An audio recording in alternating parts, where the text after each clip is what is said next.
peut-être commencer, non? On peut commencer? Très bien, donc bonjour à tout le monde. Je me présente, je suis Jean-Pierre Stéphan, je suis président fondateur du Festival international de la photographie culinaire. Ce festival est une manifestation qui existe depuis bientôt 10 ans, puisque c'est notre 9e édition cette année. C'est une manifestation culturelle, professionnelle et grand public internationale qui a pour mission de réunir deux univers, l'univers de la cuisine, de l'alimentation, de la gastronomie, du produit alimentaire, de ce qu'on a tous les jours dans notre assiette, avec l'univers de la photographie artistique. Et de montrer comment un photographe professionnel qui a pour univers de réflexion notre alimentation peut accompagner un chef de cuisine, peut sublimer une recette dans une assiette, peut nous raconter une histoire photographique sur un produit, sur une région, sur un territoire, sur des hommes, des femmes qui travaillent pour nous nourrir.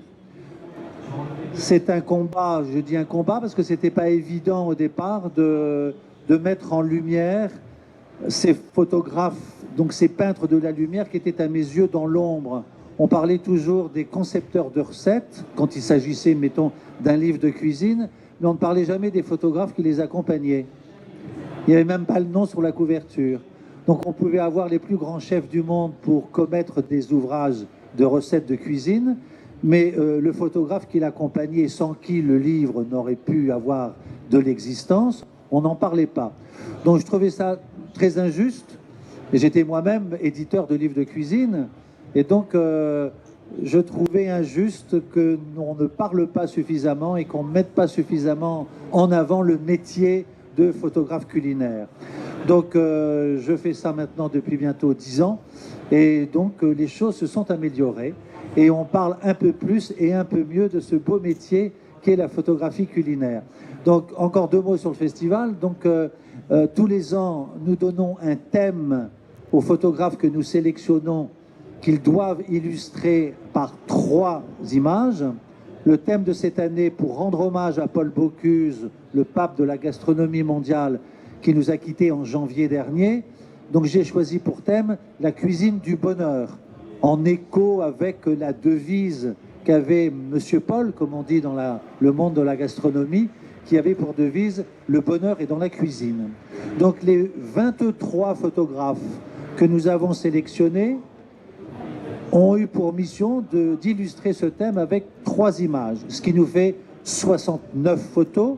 Ces 69 photos, vous pouvez les voir jusqu'au 26 novembre à la mairie du 17e arrondissement.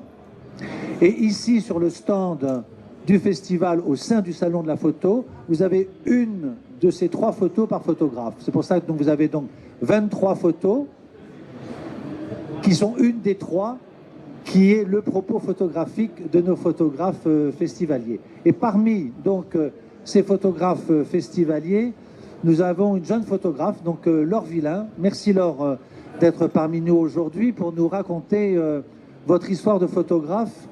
Et ma première question, ça va être, mais comment devient-on jeune photographe culinaire? Alors bonjour à toutes et à tous, merci d'être là, présent. Pour répondre à la question, comment on devient jeune photographe culinaire? Alors, avant d'être photographe culinaire, j'étais déjà photographe. Alors, je suis venue à la photo par le spectacle vivant, par le spectacle de cirque et de danse. Et petit à petit, en fait, fallait que je trouve des débouchés financiers. Bon, ça, tout le monde est au courant que c'est une réalité qu'il faut prendre en compte. J'ai toujours eu une grande histoire d'amour avec la cuisine, que ce soit dans mon enfance et un peu plus tard après. J'ai longtemps hésité d'ailleurs entre la cuisine et d'autres voies, notamment la photographie. Voilà, donc il y a un moment, ça a fait sens. J'ai rencontré un jeune chef très dynamique et très sympa qui m'a ouvert ses cuisines et j'ai commencé à faire une série de photos de plats et de produits parce que lui était très attaché au produit, à l'idée du produit. Donc voilà, on a commencé comme ça et puis après, les choses se sont enchaînées toutes seules, naturellement, bon, avec du travail bien sûr, mais les rencontres se sont enchaînées. Et donc voilà comment je suis arrivée au culinaire. Mais votre histoire ou votre formation, votre environnement culturel et familial est tout de même particulier. J'ai dire que vous êtes né dans la marmite un petit peu, hein. Donc votre papa comédien, votre maman artiste peintre, et donc vous suiviez l'itinérance de votre papa comédien, et donc vous avez fait toutes les auberges de France, petite fille, puisque vous étiez en plus déscolarisée, vous étiez donc avec eux, et vous mangiez comme une grande, mais vous étiez petite fille dans tous les restaurants de France, c'est ça. Et je me souviens d'une phrase que vous m'aviez dite, et dans les restaurants, je demandais, je ne veux pas de menu pour enfants, je veux manger comme papa et maman. Oui, en effet, mes parents sont artistes tous les deux depuis bien avant ma naissance, vraiment dans une collaboration artistique très complice et très exigeante. Mon père est comédien, écrivain, metteur en scène, donc on est né dans cet environnement avec ma petite sœur de 2 ans de moins que moi. On ne voyait pas beaucoup mon père au départ parce qu'il était beaucoup en tournée, il partait 3 semaines, il revenait 1 semaine, il repartait 2 semaines, et on était un petit peu en manque de cet esprit de famille au quotidien. Donc un jour, on s'est posés tous les 4 autour d'une table, on était vraiment jeunes, ma sœur devait avoir 5 ans et demi, 6 ans, moi j'en avais 8.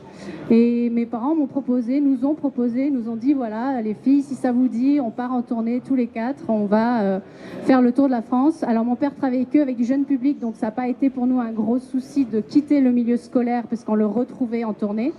On gardait une base fixe dans le Tarn chez mes parents, et puis on partait 3 semaines, on revenait 2 semaines, on repartait 3 semaines, et c'est vrai que on était beaucoup dans les hôtels-restaurants, et donc dans les restaurants, il était hors de question de manger de la saucisse purée ou des frites steak hachées.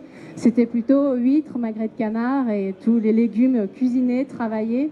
Voilà, donc c'est vrai que je suis tombée dans la marmite et culturelle et artistique et gastronomique en fait très très jeune. Et donc ça fait vraiment partie de mon histoire de photographe culinaire. Voilà, je tenais à ce que effectivement vous nous racontiez un petit peu votre éducation culturelle et familiale, parce que ceci place très bien votre position aujourd'hui de photographe plasticienne. Alors, on va en revenir exactement ou plus précisément au travail que vous avez donc effectué pour illustrer le thème donc de cette 9e édition du festival, la cuisine du bonheur. Et donc vous allez voir que dans le travail photographique de Claire, il y a ce mélange poétique et esthétique entre la peinture, la photographie et le symbole. Donc voilà une des 3 photos. Donc vous en avez une des 3 qu'on va commenter, qui est derrière vous, et les 2 autres de la compétition sont ici. Et puis ça a été aussi le démarrage aussi d'une petite série où on va voir les autres que vous avez donc signés. Donc voici la première image. Oui, alors c'est vrai que quand j'ai rencontré Jean-Pierre il y a 1 an sur le salon de la photo, donc voilà, il nous avait conseillé sur une des grandes conférences que les jeunes photographes aient de l'audace et osent et soient pas trop frileux. Donc je suis allée le voir tout de suite après. Donc ça a été une belle rencontre, et je vais me pousser pour que vous puissiez voir. Donc du coup, on a eu la thématique en novembre dernier, donc la cuisine du bonheur. Je trouvais le thème génial et très facile au premier abord, en me disant bon bah le bonheur c'est vraiment quelque chose que je travaille au quotidien, ça fait vraiment partie de ma philosophie de vie, donc ça va être facile. Que nenni, 8 mois plus tard j'étais bloquée, je savais absolument pas comment prendre le sujet, parce que je me suis plongée du coup dans des questions métaphysiques insolvables. Donc qu'est-ce que c'est que le bonheur? Est-ce que le bonheur est quelque chose de global? Est-ce que ça concerne tout le monde de la même manière? Est-ce que c'est que pour moi? Donc voilà. À un moment, il y avait une échéance, il fallait qu'on rende les visuels le 31 août. Donc début août, je me suis dit, bon bah là, maintenant, il faut arrêter de tergiverser. Et donc j'ai décidé de prendre mon bonheur, disant au moins si ça parle, tant mieux, mais je vais travailler sur le bonheur. Qu'est-ce que le bonheur pour moi? Et le bonheur pour moi, ça a vraiment été mon enfance, parce que voilà, les tournées, les spectacles, je vous montrerai les photos après, je faisais partie d'un spectacle.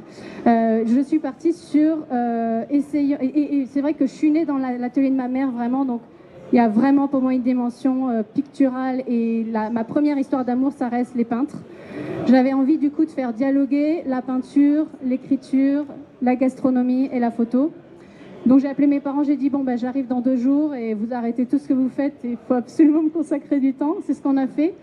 Et donc on est parti sur cette série et en essayant à chaque fois de ramener un vocabulaire culinaire tout en ayant le peintre qui ressort. Donc là c'était Monet avec les nymphéas et donc mon père a trouvé les titres avec mes conseils.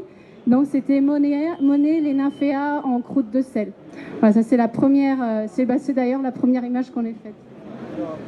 Effectivement, on retrouve, voilà, donc cette partie-là est une œuvre peinte par votre maman sur une plaque de verre, c'est ça, que vous avez positionnée devant votre mise en scène, voilà, avec donc ces poissons croûte de sel pour en faire ce tableau signé Laure Villain. Voilà. Donc là, donc tu as hommage à Monet, hein, voilà. Celle-ci n'est pas une des 3, mais elle fait partie de la série hein, qui a été faite. Et donc ça c'est Renoir, c'est vraiment mon coup de cœur enfant. Enfin, Renoir m'a vraiment accompagnée dans ma vie personnelle et artistique très fort. Donc là j'ai fait un Renoir et c'est Petite nature morte au canapé d'amande. Voilà, donc à chaque fois essayer de retrouver le vocabulaire quand même, pour moi c'était vraiment important que les chefs ou en tout cas les personnes qui ont un amour pour la cuisine puissent retrouver ces choses-là dans mes photos. Celle-là, donc c'est celle qui est exposée ici, donc ça fait partie des 3 que j'ai. Il y a eu une sorte de vote familial, il y avait vote de ma sœur, de mes parents, de mon conjoint, donc vraiment ça a été à la démocratie, on en avait 6, on en a gardé 3. C'est celles qui ont eu le plus grand nombre de voix. Donc là c'est Millet, petite transhumance de rate au foin. Donc là vraiment, voilà, ma mère, et je lui ai donné une illustration de Millet, je lui ai dit voilà c'est ça que je veux. Et donc elle s'est gentiment exécutée plusieurs fois parce que on a commencé sur un support très différent, ça marchait pas, on a essayé un autre support, ça marchait pas. Donc bientôt, si vous avez la curiosité, vous pourrez aller sur mon site internet, il y a une page spéciale festival. Et voilà, on a fait un making-of, mon conjoint a fait un making-of, donc du coup, vous voyez vraiment le travail de cette image où on a tout le déroulé avec le débrief, etc. Voilà, donc ma mère a peint les moutons, les petites meules de foin, et puis on a essayé plein de choses en le posant sur l'herbe, sur du foin, on a ramené des patates, voilà. À un moment, ça a fait sens et on a fait ce visuel. Voilà, ça c'est Rodin. Donc Rodin, pareil, un amour vraiment. J'ai là les 6 visuels, les premiers visuels, c'est vraiment mes peintres, c'est les peintres qui ont le plus influencé ma manière de voir la photo et la peinture. Alors Rodin, on a choisi comme titre Meringue et amour en cage pour corps de ballet. C'est vrai que j'ai demandé à mon père parce que je voulais vraiment ramener le côté poétique en donnant des pistes d'imagination, mais sans enfermer l'image et que chacun puisse vraiment après développer. Alors ça, c'est et l'origine et le liant de la série, c'est la palette de peinture, c'est vraiment mes racines profondes. Et pour la petite anecdote, quand j'ai choisi finalement de travailler sur le thème du bonheur par la peinture, par le dialogue entre la peinture, l'écriture et la photo, juste avant mon départ, donc la veille de mon départ dans le Tarn, donc vraiment toute limite, j'ai vu un petit reportage sur plusieurs chefs et il y avait une petite vidéo archive de Paul Bocuse qui a été pour moi enfin, c'était vraiment parfait. Je vais vous la lire, comme ça vous comprendrez mieux. Donc Paul Bocuse dit « On peut considérer la cuisine comme de la peinture, on peut peindre avec beaucoup de produits, beaucoup de couleurs. » Voilà, moi j'ai dit banco, c'est bon, je pars demain, je suis sûre de moi, maintenant on fonce là-dedans. Si même Paul Bocuse le dit, c'est que c'est bon, j'y suis. Et ça, c'est la dernière de la série, c'est Chagall. Pareil, Chagall, c'était vraiment mon amoureux, vraiment, j'adore Chagall. Et donc là, c'est pareil, il y avait le jardin potager de mes parents, j'ai choisi de prendre une vitre. Ma mère a vraiment repris des éléments graphiques et picturaux de Chagall. Et puis on a ramené la petite tempête de sucre glace et puis l'anis étoilé pour ramener le lien à la cuisine. Puis bon, on devine le potiron derrière. Voilà, donc ça c'est conte de fées pour sucre glace, courge et anis étoilé. Voilà, donc ça c'est l'ensemble de mes 6 visuels pour l'instant. Le prochain en construction, ce sera sur Zhao Wuqi, qui a été aussi un grand influenceur. C'est là où on voit parfaitement ce qu'est une photographie culinaire artistique, et là particulièrement lorsqu'il y a le mélange savoureux et intelligent d'avoir un regard, d'avoir une émotion, d'avoir une sensibilité, et de le faire partager bien sûr, mais de mêler peinture et image, et pour évoquer le bonheur en cuisine. Donc là, vous avez répondu à tous les éléments de la question que je vous avais posée: comment illustrer le bonheur en cuisine. Vraiment, c'est un travail formidable. Pour la petite anecdote, j'ai quand même, une fois que j'ai envoyé mes visuels le 31, donc moi je travaille toujours en deadline, donc voilà, c'était limite. Et j'ai envoyé le visuel, j'ai fait envoyer. Et après, j'ai eu tellement peur d'être complètement hors sujet, en me disant, bon, j'ai illustré mon bonheur gastronomique, mais est-ce que vraiment ça va se ressentir? Ça a été vraiment une grosse période de doute. Aucune inquiétude à avoir, en tous les cas, jusqu'à présent. Il va y avoir des jurys au sein du festival qui vont apprécier le travail de nos photographes festivaliers. 5 jurys avec 5 regards différents, et dont un des jurys pour ce qu'on appelle le Grand Prix de la photographie du patrimoine gastronomique. C'est un jury qui est présidé par des élus, sénateurs et députés, présidé par la sénatrice Catherine Dumas, et ils vont avoir un regard patrimonial sur votre travail et culturel, et je pense que là, vous avez vos chances.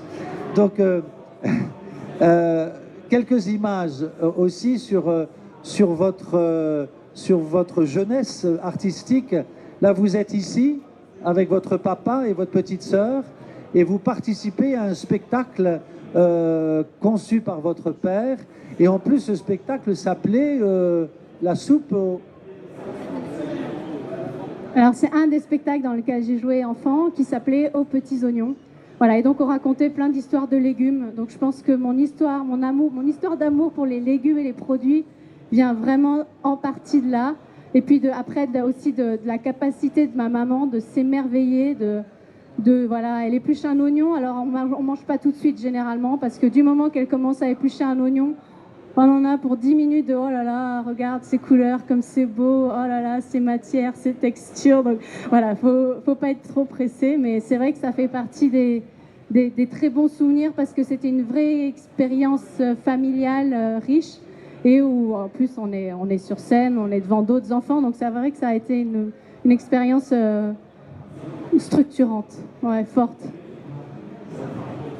Alors, en dehors du travail que vous avez commis donc récemment pour intégrer le festival, vous avez donc d'autres initiatives, d'autres projets. Celui-ci me plaît aussi beaucoup.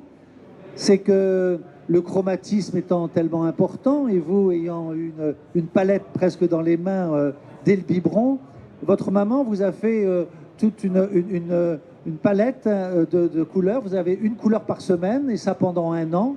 Et votre engagement, c'est de faire de la photographie culinaire qui illustre la couleur de la semaine.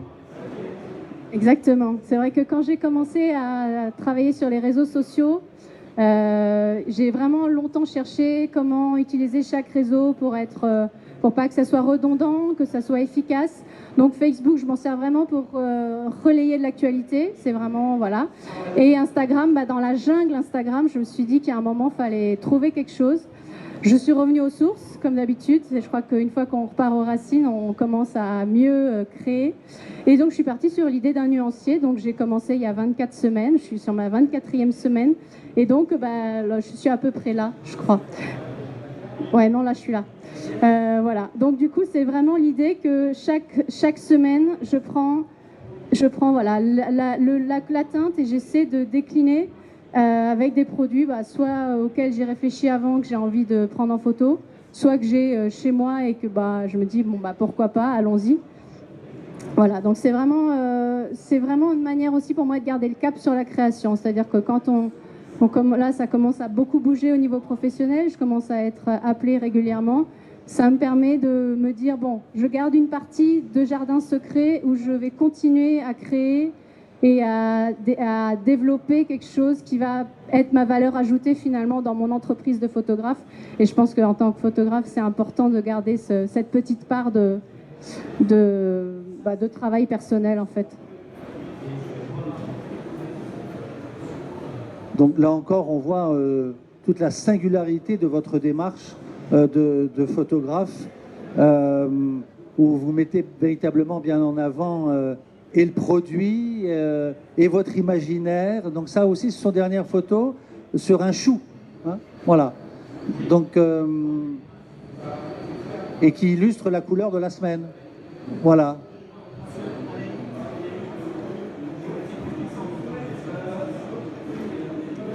Alors, la photographie culinaire, c'est aussi de la photographie de reportage. C'est ce que nous montrons au sein du festival. Et là, cette année, on a quelques photos de reportage. On a des photos d'un reportage d'un photographe qui nous a fait un très joli reportage sur les vendanges en Géorgie. On a des photos de reportage dans un restaurant dans le nord de la France avec le chef et son petit garçon. On a des photos humanisées, reportages parisiens avec Élodie Petit. Donc ça aussi, ça fait partie d'une démarche photographique créatrice de mettre en avant les hommes et les femmes qui travaillent dans un secteur particulier lié à l'alimentaire, lié à l'agroalimentaire ou lié à la gastronomie. Donc on peut faire des reportages chez des chefs, etc. Vous, Laure, vous avez fait un reportage formidable que j'ai découvert l'an dernier et que je garde précieusement parce que je voudrais, voilà, vous ne les avez pas toutes là, mais donc les installer très certainement l'année prochaine. Un reportage, ben, vous l'expliquez. Alors c'est une autre série au long cours qui me permet de nourrir mon développement créatif et vraiment mon travail de photographe-auteur. C'est la série des tondeurs. Donc je fais tout un travail sur les métiers et les mains parce que au-delà de mes différentes fascinations artistiques, j'ai toujours eu une vraie fascination pour les mains qui travaillent. La plupart du temps, quand j'étais jeune, quand je rencontrais quelqu'un, je commençais toujours par regarder ses mains. Et j'ai toujours gardé cette espèce de fascination. Et donc là, je suis allée chez les tondeurs de moutons. Enfin, je suis allée dans une bergerie chez un producteur et qui accueillait ce jour-là les tondeurs de moutons. Et j'ai découvert ce métier complètement incroyable, d'une très grande humanité, parce que c'est vrai que les tondeurs sont très délicats avec les bêtes et c'est vraiment d'être le plus douce et le plus précautionneux et le moins stressant possible. J'ai eu de la chance parce que j'étais dans des très bonnes conditions, c'est-à-dire que la bergerie était très belle avec une lumière vraiment rasante, donc toutes les photos sont en lumière naturelle, j'ai jamais rapporté de lumière autre. Et c'est vrai que quand j'ai commencé cette série sur les tondeurs, pour moi, en partant, j'avais 4 images de matière. Je travaille beaucoup sur les matières quand je fais des reportages comme ça. Je l'avais pour moi, c'était la laine qui tombe, la paille au sol, la poussière qui vole et la sueur des tondeurs. Voilà, donc pour moi, je suis partie là-dessus.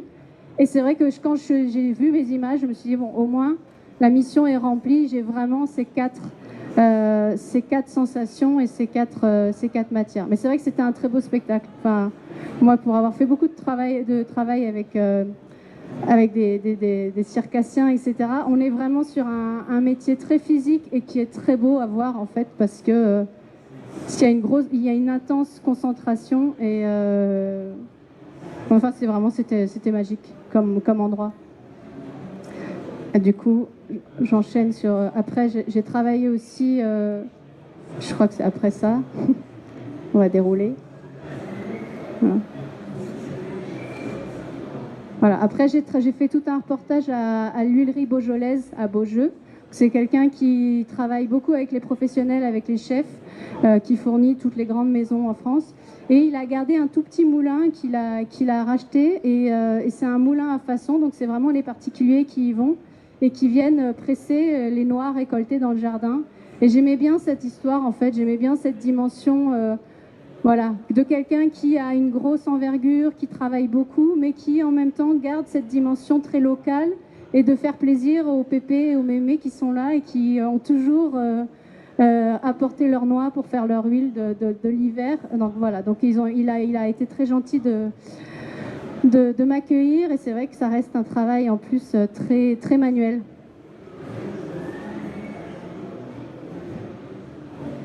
Voilà. Et après... Oui, donc voilà, ça c'est... moi qui suis toujours très sensible au chromatisme d'une image, je voyais cet homme qui travaille dans cette huilerie entouré d'ustensiles ou dans les couleurs vertes, et il avait un polo vert. Vous lui avez prêté le polo ou, non, c'était voilà, c'était magique, voilà, très bien. Donc ça aussi c'est l'équilibre d'une image. Est-ce qu'il y a une première question, une première réflexion à poser à Laure sur son travail, sur sa démarche? Est-ce que son travail vous intéresse? Vous le trouvez beau ou pas? Des réflexions? Je trouve que enfin, c'est un travail qui est très identitaire, qui est très signé.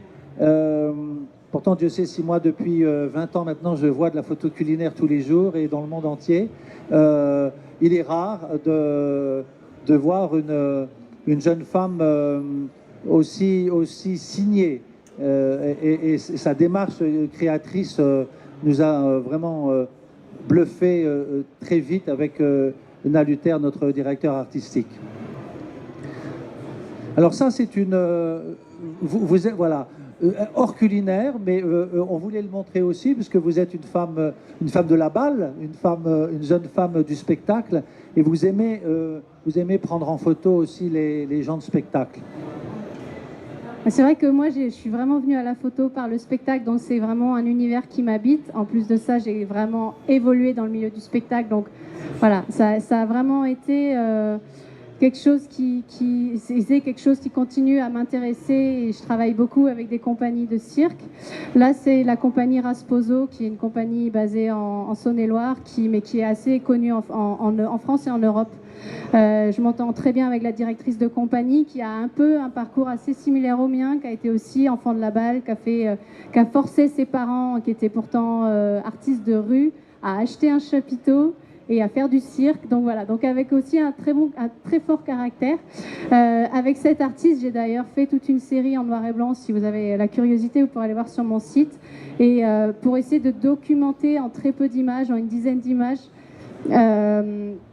sa vie de femme de cirque, sa vie de directrice de compagnie, sa vie de femme tout court. Et donc la série s'appelle Au fil du temps. Alors j'ai oublié de préciser qu'elle est fil de ferriste. Voilà, donc il y a ce côté de travail acharné, de création artistique. Donc c'est elle qui est sur son fil. Et donc dans ma série en noir et blanc, c'est des carrés, et ça s'appelle Au fil du temps, quotidien extraordinaire d'une femme de cirque. Voilà, et c'est vrai que ça a été une très belle rencontre. Je voulais vous montrer ces photos aussi parce que même si c'est pas culinaire, c'est vrai que j'ai une très forte influence picturale dans mon travail, et sur les photos de spectacle ça se ressent vraiment, parce que je travaille toujours, je sais pas par quel miracle, je sais pas si on peut dire ça, mais quel que soit le spectacle, en fait, je suis toujours en clair-obscur. Donc voilà, avec cette influence très forte, de toute façon, chez moi, des peintres clair-obscurs, Rembrandt, de la Tour, etc. Voilà, donc ça, c'est les images, mes dernières images à vous montrer sur mon travail de spectacle. Il y a évidemment beaucoup plus de choses sur mon site internet si ça vous intéresse. J'ai vraiment documenté beaucoup de spectacles, donc voilà.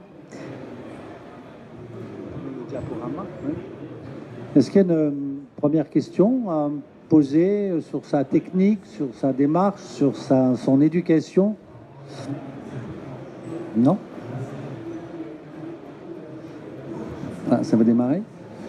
Donc voilà, s'il n'y a pas de questions, et on a à peu près tout dit de ce que nous voulions dire, de vous rappeler que donc l'ensemble des photos du festival, vous pouvez les découvrir à la mairie du 17e arrondissement jusqu'au 26 novembre.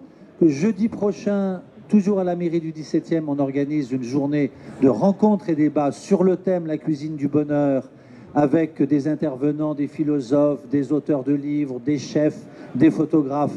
Et cette journée est ouverte à tout le monde, elle est gratuite de 9h du matin à 17h, avec des conférences toutes les heures.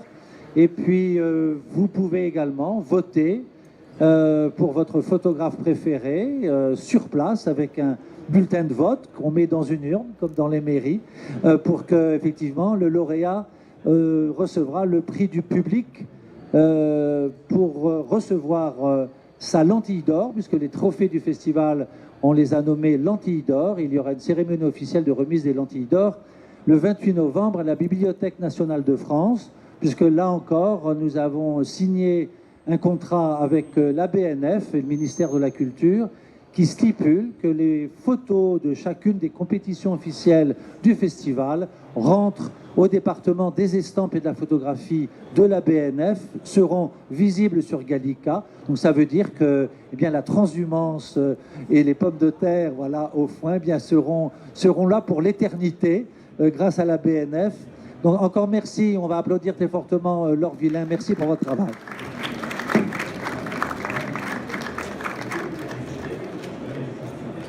Et bonne fin de salon et à bientôt, peut-être à jeudi prochain. Merci beaucoup.